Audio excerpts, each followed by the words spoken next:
یعنی یہ غزوہ بدر ہمیں یہ بات بتاتا ہے، یہ جو حق اور باطل کا معرکہ ہے، یہ جو باطل اور حق کی کشمکش ہے، یہ جو معروف اور منکر کے درمیان ایک بڑا معرکہ وجود میں آیا ہے، یہ ہمیں اس بات کی جانب متوجہ کرتا ہے کہ حق ہے اور وہ غالب ہو کر رہتا ہے۔ حق کے پاس اگر کمزور طاقت ہو، حق کے پاس اگر انتہائی کم تعداد ہو، یعنی تعداد کی زیادتی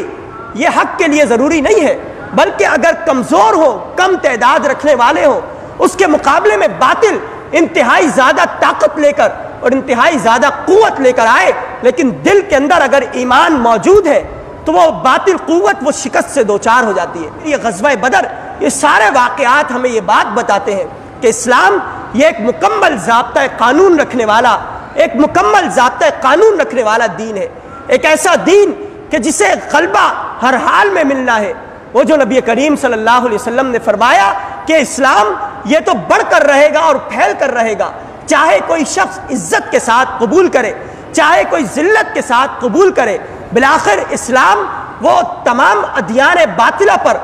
غالب ہو کر رہے گا اور تمام ادیان وہ مغلوب ہو جائیں گے۔ اسی لیے عزیزوں، یہ جو 17 رمضان المبارک جب بھی آتا ہے، جمعۃ المبارک کا دن یہ جب بھی آتا ہے، ہمیں اس بات کی جانب متوجہ کرتا ہے کہ صحابہ کرام نے اپنی جانوں کے نذرانے اسلام کی سربلندی کے لیے پیش کیے۔ وہ جو نبی کریم صلی اللہ علیہ وسلم اور اللہ رب العالمین کا ہدف تھا، اور اللہ رب العالمین نے فرمایا کہ وَقَاتِلُوهُمْ حَتَّى لَا تَكُونَ فِتْنَةٌ وَيَكُونَ الدِّينُ كُلُّهُ لِلَّهِ کہ یہ جو کفار ہیں، یہ جو بڑی بڑی قوتیں ہیں، یہ جو ہمارے ارد گرد موجود امریکہ کی بڑی قوت یا دیگر بڑی بڑی ریاستیں، یہ جو مغربی تہذیب ہم جس کے غلام بن کر رہنے والے ہیں، فرمایا وَقَاتِلُوهُمْ ان مغربی قوت سے، ان امریکہ والوں سے، یہ جو ارد گرد کی باطل قوتیں ہیں، وَقَاتِلُوهُمْ ان سے قتال کرو، حَتَّى لَا تَكُونَ فِتْنَةٌ یہاں تک کہ یہ فتنہ یہ باقی نہ رہے، وَيَكُونَ الدِّينُ